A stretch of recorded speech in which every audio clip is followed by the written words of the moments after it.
ഇന്ത്യയിൽ communist party പിറന്നു വീഴുന്നത് 1925 ഡിസംബർ 26 എന്നത് ഔപചാരികമായി നാം അംഗീകരിച്ചിട്ടുണ്ടെങ്കിലും എല്ലാവരും അംഗീകരിച്ചിട്ടുണ്ടെങ്കിലും 1964 ശേഷം അതിൽ തെറ്റായ ചില വാർത്തകൾ പ്രചരിപ്പിക്കാൻ ബോധപൂർവം ചില ആളുകൾ പരിശ്രമിച്ചിട്ടുണ്ട്.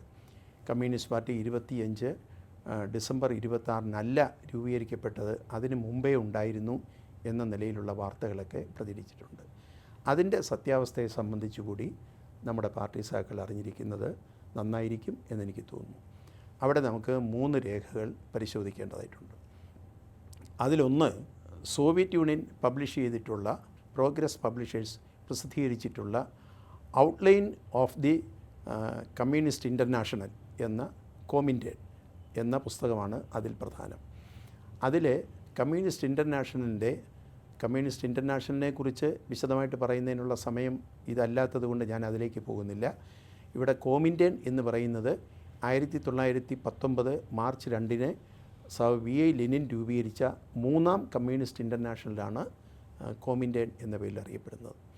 അതിൻ്റെ 5ാമത് യോഗം, 5ാമത്തെ പാർട്ടി കോൺഗ്രസ്, കോമിൻറ്റേൻ്റെ 5ാം കോൺഗ്രസ്, ആ 5ാം കോൺഗ്രസ് നടക്കുന്നത് 1924 ജൂലൈ മാസത്തിലാണ്. 1924 ജൂലൈ മാസത്തിൽ നടന്ന 5ാം കോമിൻറ്റേൺ കോൺഗ്രസ്സിൽ അതിൻ്റെ ഒരു എക്സ്റ്റെൻഡഡ് ആയിട്ടുള്ള ഒരു എക്സിക്യൂട്ടീവ് കമ്മിറ്റി എടുത്തിരുന്നു. ആ എക്സിക്യൂട്ടീവ് കമ്മിറ്റിയാണ് ദൈനംദിന ഫങ്ഷൻസൊക്കെ നടത്തുന്നത്. അതിനുവേണ്ടി രൂപീകരിച്ചിരുന്ന എക്സിക്യൂട്ടീവ് കമ്മിറ്റിയുടെ എക്സ്റ്റെൻഡഡായ പ്ലീനം, ആ പ്ലീനം 1925 ഏപ്രിൽ മാസത്തിൽ മോസ്കോയിൽ വെച്ച് ചേർന്നിരുന്നു. അതിലെ ഒരു പരാമർശം ഇവിടെ പ്രസക്തമായിരിക്കും എന്ന് ഞാൻ കരുതുന്നു. 1925 ഏപ്രിൽ മാസത്തിൽ 24 6ാം കോൺഗ്രസ്സിലും തുടർന്ന് നടന്ന അതിൻ്റെ എക്സിക്യൂട്ടീവ് കമ്മിറ്റിയുടെ എക്സ്റ്റൻഡഡ് പ്ലീനത്തിലും ആ യോഗങ്ങളിൽ ഇന്ത്യ ഉൾപ്പെടെയുള്ള നിരവധി രാജ്യങ്ങളിലെ കമ്മ്യൂണിസ്റ്റ് പ്രവർത്തനങ്ങളെ സംബന്ധിച്ച് ചർച്ച ചെയ്തിരുന്നു. അവിടെ ഏപ്രിൽ മാസത്തെ 1925 ഏപ്രിൽ കൂടിയ എക്സ്റ്റൻഡഡ് പ്ലീനത്തിലെ ചർച്ചകളിൽ ഏറ്റവും പ്രധാനമായി അവർ ഇന്ത്യയിലെ കമ്മ്യൂണിസ്റ്റുകാരോട് നടത്തിയിരുന്ന ഒരു അഭ്യർത്ഥന അല്ലെങ്കിൽ നിർദ്ദേശം എന്ന് പറയുന്നത് എത്രയും പെട്ടെന്ന് ഇന്ത്യയിൽ ഒരു വർക്കിംഗ് ക്ലാസിൻ്റെ രാഷ്ട്രീയ പാർട്ടി രൂപീകരിക്കണം, ഒരു കമ്മ്യൂണിസ്റ്റ് പാർട്ടി രൂപീകരിക്കണം എന്നതായിരുന്നു. അതിന് ആ നിലയിൽ തന്നെയാണ് A communist party of the working class എന്നുള്ള നിലയിൽ അതിനെ പറഞ്ഞിട്ടുണ്ട്. ഒരു ഇന്ത്യയിൽ എത്രയും വേഗം വർക്കിംഗ് ക്ലാസിൻ്റെ ഒരു പാർട്ടി രൂപീകരിക്കണം എന്ന് അവർ നിർദ്ദേശിച്ചിരുന്നു. അതിന് മുൻപായി തന്നെ വിവിധ ഗ്രൂപ്പുകളിലായിട്ട് പ്രവർത്തിക്കുന്ന ഇന്ത്യയിലെ കമ്മ്യൂണിസ്റ്റുകാർ ഇന്ത്യയിലെ ഏറ്റവും വലിയ ബ്രിട്ടീഷ് സാമ്രാജ്യത്തിനെതിരായി പോരാട്ടം നടത്തുന്ന ഇന്ത്യയിലെ ഏറ്റവും വലിയ ബഹുജന പ്രസ്ഥാനമായ സംഘടന എന്നല്ല, മൂവ്മെൻ്റ് എന്നാണ് ഉപയോഗിച്ചേക്കുന്ന വാക്ക്, ബഹുജന പ്രസ്ഥാനമായ ഇന്ത്യൻ നാഷണൽ കോൺഗ്രസ്സിനോട് ചേർന്ന് നിന്നുകൊണ്ട് ആ ബ്രിട്ടീഷ് ഭരണത്തിനെതിരായിട്ടുള്ള പോരാട്ടം ശക്തമാക്കണമെന്നും അതിനുശേഷം എത്രയും വേഗം ഇന്ത്യയിൽ ഒരു കമ്മ്യൂണിസ്റ്റ് പാർട്ടി രൂപീകരിക്കണമെന്നും 1924 25 6ാം കോൺഗ്രസ് രൂപീകരിച്ച എക്സിക്യൂട്ടീവ് കമ്മിറ്റിയുടെ പ്ലീനത്തിലും അത് സൂചിപ്പിച്ചിട്ടുണ്ട്. എന്തുകൊണ്ടാണ് ഞാനത് പറഞ്ഞത് എന്നുള്ളത് സഖാക്കൾക്ക് മനസ്സിലായി കാണുമല്ലോ. മറ്റൊന്ന്, 1928 ജൂലൈ മാസത്തിലാണ് കോമിൻറ്റേൻ്റെ 6ാം പാർട്ടി കോൺഗ്രസ് ചേരുന്നത്. 6ാം പാർട്ടി കോൺഗ്രസ്സിൽ ഓരോ രാജ്യങ്ങളിലെയും സംഭവവികാസങ്ങളെ സംബന്ധിച്ചുള്ള റിപ്പോർട്ട് അവതരിപ്പിക്കുന്നുണ്ട്. ആ അവതരിപ്പിച്ച 1928 ജൂലൈ മാസത്തിൽ കൂടിയ 6ാം പാർട്ടി കോൺഗ്രസിൻ്റെ റിപ്പോർട്ടിൽ സൂചിപ്പിച്ചിട്ടുള്ളത് 1925 ഏപ്രിൽ മാസത്തിൽ കൊറിയയിൽ കമ്മ്യൂണിസ്റ്റ് പാർട്ടി രൂപീകരിച്ചിട്ടുണ്ട് എന്നുള്ളതും 1925 ഡിസംബറിൽ, ഡേറ്റ് പറഞ്ഞിട്ടില്ല, ഡിസംബറിൽ ഇന്ത്യയിൽ കമ്മ്യൂണിസ്റ്റ് പാർട്ടി ഓഫ് ഇന്ത്യ രൂപീകരിച്ചിട്ടുണ്ട് എന്നുള്ളതും 28 6ാം പാർട്ടി കോൺഗ്രസ്സിൽ, 6ാം കോമിൻറ്റേൻ്റെ കോൺഗ്രസ്സിൽ റിപ്പോർട്ട് ചെയ്തിട്ടുണ്ട്.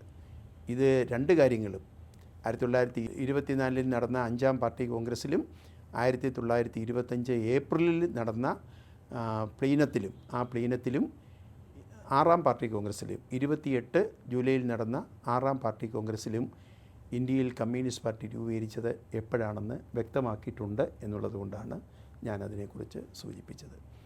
മൂന്നാമതൊരു ഡോക്യുമെൻ്റ് കൂടി ചർച്ച ചെയ്യുന്നത് നന്നായിരിക്കും എന്ന് ഞാൻ പറഞ്ഞത് 1959 ഓഗസ്റ്റ് മാസം 19-ാം തീയതി കമ്മ്യൂണിസ്റ്റ് പാർട്ടിയുടെ സെൻട്രൽ സെക്രട്ടേറിയറ്റിൻ്റെ യോഗം BT രണദിവയുടെ അധ്യക്ഷതയിൽ ഡൽഹിയിൽ വെച്ച് കൂടിയിരുന്നു. ആ 19-ാം തീയതി കൂടിയ യോഗത്തിൽ ചർച്ച ചെയ്ത രേഖകളിൽ ഒരെണ്ണം ഇന്തോനേഷ്യൻ കമ്മ്യൂണിസ്റ്റ് പാർട്ടി ഇന്ത്യയിലെ കമ്മ്യൂണിസ്റ്റ് പാർട്ടിക്ക് നൽകിയ ഒരു കത്തായിരുന്നു. ആ കത്തിൽ ഇന്ത്യയിൽ കമ്മ്യൂണിസ്റ്റ് പാർട്ടി ഔപചാരികമായി നിലവിൽ വന്നതിനെ സംബന്ധിച്ച് ഇന്തോനേഷ്യൻ പാർട്ടിക്ക് ഒരു അറിയിപ്പ് നൽകണം, അതിൻ്റെ കൃത്യമായ ഒരു തീയതിയെ സംബന്ധിച്ചൊക്കെയുള്ള ഒരു വിവരം നൽകണം എന്ന് ഇന്തോനേഷ്യൻ പാർട്ടി ഇന്ത്യയിലെ പാർട്ടിയോട് ആവശ്യപ്പെട്ടിരുന്നു. BTRൻ്റെ അധ്യക്ഷതയിൽ കൂടിയ സെൻട്രൽ സെക്രട്ടേറിയറ്റ് ആ ഇന്തോനേഷ്യൻ പാർട്ടിയുടെ കത്ത് ചർച്ച ചെയ്തിരുന്നു. ചർച്ച ചെയ്തുകൊണ്ട് അവർക്ക് 1925 ഡിസംബറിലാണ് ഇന്ത്യയിൽ കമ്മ്യൂണിസ്റ്റ് പാർട്ടി രൂപീകരിച്ചത് എന്നുള്ള നിലയിൽ കത്ത് കൊടുക്കുന്നതിന് വേണ്ടി, ഒരു മറുപടി കൊടുക്കുന്നതിന് വേണ്ടി ചുമതലപ്പെടുത്തിയിരുന്നു.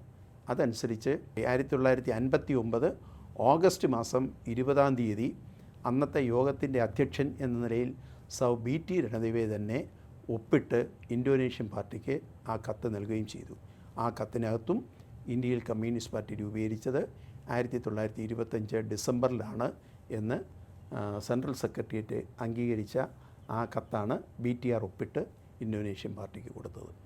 അതിൽ നിന്നും കമ്മ്യൂണിസ്റ്റ് പാർട്ടി ഇന്ത്യയിൽ രൂപീകരിച്ചത് ഏത് ദിവസമാണ്, ഏത് വർഷമാണ് എന്നുള്ളത് വ്യക്തമാകുമല്ലോ. അതുകൊണ്ടാണ് ഞാൻ ആ 3 ഡോക്യുമെൻറ്റും 24-ലെ കോമിൻ്റെൻ്റെ 5-ാം കോൺഗ്രസ്, 28-ലെ കോമിൻ്റെൻ്റെ 6-ാം കോൺഗ്രസ്, 1959 ഓഗസ്റ്റ് 19-ന് കൂടിയ സെൻട്രൽ സെക്രട്ടേറിയറ്റിൻ്റെ കത്ത്, ഇത് 3ഉം സാക്കളുടെ അറിവിന് വേണ്ടി പറഞ്ഞത് ഈ ഒരു സാഹചര്യത്തിലാണ്. 25 ഡിസംബർ 25 മുതൽ 28 വരെയുള്ള തീയതികളിൽ കമ്മ്യൂണിസ്റ്റ് പാർട്ടിയുടെ ഫോർമേഷൻ സമ്മേളനം, രൂപീകരണ സമ്മേളനം നടക്കുന്ന സമയത്ത് നമ്മുടെ 4 സഹാക്കൾ, അവർ 4 പേരിൽ 2 പേർ ജയിലിലായിരുന്നു. അതിലെ 4 പേരെ ശിക്ഷിച്ച കാര്യം ഞാൻ ആദ്യമേ സൂചിപ്പിച്ചിരുന്നു. പിന്നീട് ഏതാനും നാളുകൾ കഴിയുമ്പോൾ മുസഫർ അഹമ്മദിനും നളിനി സെൻ ഗുപ്തയ്ക്കും അവർക്ക് 2 പേർക്കും ക്ഷയരോഗം പിടിപെട്ടു. ക്ഷയരോഗ ബാധിതരായതിൻ്റെ പേരിൽ അവരെ 2 പേരെയും ജയിലിൽ നിന്ന് മോചിപ്പിച്ചു. 2 പേരാണ് അവസാനം വരെ ജയിലിൽ കിടന്നത് 4 വർഷവും. അത് ഒന്ന് SA ഡാങ്കയും മറ്റൊന്ന് ഷൗക്കത്ത് ഉസ്മാനിയും. 28-ന് കമ്മ്യൂണിസ്റ്റ് പാർട്ടിയുടെ രൂപീകരണ സമ്മേളനം സമാപിക്കുന്ന ദിവസം ഈ 2 പേരെയും ഡാങ്കയെയും ഷൗക്കത്ത് ഉസ്മാനിയെയും മോചിപ്പിക്കണം എന്നാവശ്യപ്പെട്ടുകൊണ്ടുള്ള പ്രമേയവും കൂടി അവർ പാസ്സാക്കിയിട്ടാണ് ആ സമ്മേളനം പിരിഞ്ഞത്. അത് ഞാൻ വിട്ടുപോയതാണ്, അതുകൂടി സഹാക്കളുടെ ഓർമ്മയിലേക്ക് പറയുന്നു. ഈ സന്ദർഭത്തിൽ കമ്മ്യൂണിസ്റ്റ് പാർട്ടിയുടെ ആദ്യകാല പ്രവർത്തനവുമായി ബന്ധപ്പെട്ട് നാം അറിഞ്ഞിരിക്കേണ്ടുന്ന മറ്റ് ചില കാര്യങ്ങൾ കൂടിയുണ്ട്. കമ്മ്യൂണിസ്റ്റ് പാർട്ടിയുടെ രൂപീകരണ യോഗത്തിൻ്റെ അധ്യക്ഷത വഹിക്കാമെന്ന് സമ്മതിച്ചിരുന്ന സക്ലത്ത് വാല MP, ബ്രിട്ടീഷ് MP ആണ്. അദ്ദേഹത്തിന് ഇങ്ങോട്ട് വരാൻ കഴിഞ്ഞില്ല, അത് സൂചിപ്പിച്ചിരുന്നല്ലോ. പിന്നീട് അദ്ദേഹത്തിന് ഇന്ത്യയിലേക്ക് വരുന്നതിനുള്ള സൗകര്യം കിട്ടി.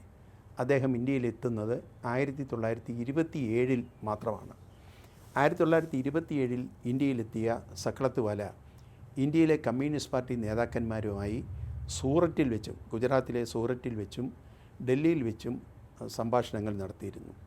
അദ്ദേഹത്തിൻ്റെ നിർദ്ദേശവും കൂടി സ്വീകരിച്ചുകൊണ്ട് കമ്മ്യൂണിസ്റ്റ് പാർട്ടിയുടെ ഘടനയിൽ ചില മാറ്റങ്ങൾ വരുത്താൻ ഇന്ത്യയിലെ അന്നത്തെ പാർട്ടി നേതൃത്വം തീരുമാനിച്ചു. രൂപീകരിച്ച സമയമല്ലേ, ആദ്യ രൂപീകരണ സമയത്തുണ്ടായിരുന്ന ബാലാരിഷ്ടതകൾ എല്ലാം മനസ്സിലാക്കിക്കൊണ്ടാണ് സക്ലത്ത് വാല ചില നിർദ്ദേശങ്ങൾ വെച്ചത്. അങ്ങനെ വെച്ച നിർദ്ദേശത്തിൻ്റെ അടിസ്ഥാനത്തിലാണ് നമുക്ക് കമ്മ്യൂണിസ്റ്റ് പാർട്ടിക്ക് പ്രസിഡൻറ്റ്, അങ്ങനെ സ്ഥിരമായ ഒരു പ്രസിഡൻറ്റ് വേണ്ട എന്ന് തീരുമാനിച്ചു. അതാത് സമയത്തെ യോഗം നടക്കുമ്പോൾ ഒരാളിനെ അധ്യക്ഷനായിട്ട് എടുത്താൽ മതി, അല്ലാതെ സ്ഥിരം പ്രസിഡൻറ്റ് വേണ്ട എന്നുള്ളത് 27-ൽ ആ യോഗത്തിൽ വെച്ച് തീരുമാനിച്ചു. കമ്മ്യൂണിസ്റ്റ് പാർട്ടിക്ക് ഒരു ജനറൽ സെക്രട്ടറി മാത്രം മതി, ബാക്കി ജനറൽ സെക്രട്ടറിമാരോ വൈസ് പ്രസിഡൻറ്റുമാരോ ഒന്നും വേണ്ട.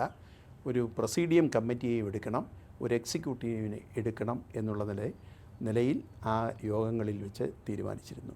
അതിൻ്റെ അടിസ്ഥാനത്തിൽ കമ്മ്യൂണിസ്റ്റ് പാർട്ടിയുടെ പ്രസിഡന്റ് സ്ഥാനം ഒഴിവായി മറ്റ് ഭാരവാഹികളിൽ മാറ്റം വന്നു. ആദ്യത്തെ ജനറൽ സെക്രട്ടറിയായി തിരഞ്ഞെടുത്തത് SV ഖാട്ടയാണ്. അങ്ങനെയാണ് SV ഖാട്ടെ കമ്മ്യൂണിസ്റ്റ് പാർട്ടിയുടെ ആദ്യത്തെ ജനറൽ സെക്രട്ടറിയായി തിരഞ്ഞെടുക്കപ്പെടുന്നത്. ജനറൽ സെക്രട്ടറിയെ തിരഞ്ഞെടുത്തു, ഒരു ഖജാൻജിയെ തിരഞ്ഞെടുത്തു, 5 പേരുള്ള പ്രസീഡിയത്തെ തിരഞ്ഞെടുത്തു. അതോടൊപ്പം തന്നെ ആ 5 പേരുൾപ്പെടെ 15 പേരുള്ള ഒരു നാഷണൽ എക്സിക്യൂട്ടീവിനെയും അന്ന് തിരഞ്ഞെടുത്തു. അതിനുശേഷം കമ്മ്യൂണിസ്റ്റ് പാർട്ടി എന്ന പേരിൽ കമ്മ്യൂണിസ്റ്റ് പാർട്ടിക്ക് ബ്രിട്ടീഷ് ഭരണം നിലനിൽക്കുമ്പോൾ പ്രവർത്തിക്കാൻ കഴിയുമായിരുന്നില്ല. ബ്രിട്ടീഷ് പോലീസ് രാജ്യം മുഴുവൻ ഇതെല്ലാം ശ്രദ്ധിച്ചിരിക്കുകയായിരുന്നു. അതുകൊണ്ട് തന്നെ പ്രവർത്തന സൗകര്യത്തിന് വേണ്ടി കമ്മ്യൂണിസ്റ്റ് പാർട്ടിയുടെ നേതാക്കൾ ചേർന്ന് പെസൻസ് ആൻഡ് വർക്കേഴ്സ് പാർട്ടി എന്ന നിലയിൽ 1928 ഇന്ത്യയിലൊരു സംഘടന രൂപീകരിക്കാൻ തീരുമാനിച്ചു. ആ സംഘടനയുടെ ലേബലിലാണ് പിന്നീട് കമ്മ്യൂണിസ്റ്റ് പാർട്ടി പ്രവർത്തിച്ചു കൊണ്ടിരുന്നത്. അപ്പോഴേക്കും ജയിലിൽ നിന്ന് തടവ് കഴിഞ്ഞ് എസ് എ ഡാംഗെ ഉൾപ്പെടെയുള്ള ആളുകൾ വെളിയിൽ വന്നു. അവർ പാർട്ടി പ്രവർത്തനത്തിൽ ഷൗക്കത്ത് ഉസ്മാനിയും എസ് എ ഡാംഗെയും മറ്റ് ആദ്യകാല ആ നേതാക്കളെല്ലാം തന്നെ പുറത്തു വന്ന് പാർട്ടി പ്രവർത്തനങ്ങളിൽ ബന്ധപ്പെട്ടു. 1933 കമ്മ്യൂണിസ്റ്റ് പാർട്ടിയുടെ ഈ നേതൃത്വത്തിൻ്റെ ഒരു യോഗം കൂടിക്കൊണ്ട് പാർട്ടി പ്രവർത്തനം കുറച്ചുകൂടി വിപുലമായി കൊണ്ടുപോകുന്നതിന് വേണ്ടി ചില മാറ്റങ്ങൾ ഉണ്ടാവണം എന്നാലോചിച്ചു. അങ്ങനെ പാർട്ടിയുടെ ജനറൽ സെക്രട്ടറി ആയിരുന്ന എസ് വി ഖാട്ടയ്ക്ക് പകരം എസ് വി ഖാട്ടെ പാർട്ടി സെൻറ്ററിൽ തന്നെ പ്രവർത്തിക്കണം എന്നുള്ളത് തീരുമാനിച്ചിരുന്നു. തന്നെയുമല്ല, ജനറൽ സെക്രട്ടറിയായ എസ് വി ഖാട്ടയായിരുന്നു അന്ന് കമ്മ്യൂണിസ്റ്റ് പാർട്ടിയുടെ ഹെഡ് ഓഫീസ് ബോംബെയിലായിരുന്നു.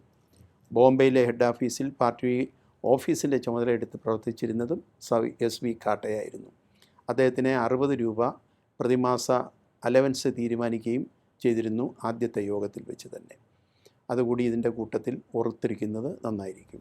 1933 പാർട്ടിയിൽ ഒരു പുനഃസംഘടന വേണം എന്ന നിലയിൽ ആലോചിച്ചുകൊണ്ട് ഡോക്ടർ ജി അധികാരിയെ കമ്മ്യൂണിസ്റ്റ് പാർട്ടിയുടെ ജനറൽ സെക്രട്ടറിയായി തീരുമാനിച്ചു. അങ്ങനെ എസ് വി ഖാട്ടെ കഴിഞ്ഞിട്ട് 1933 ഡോക്ടർ ജി അധികാരി കമ്മ്യൂണിസ്റ്റ് പാർട്ടിയുടെ ജനറൽ സെക്രട്ടറിയായി.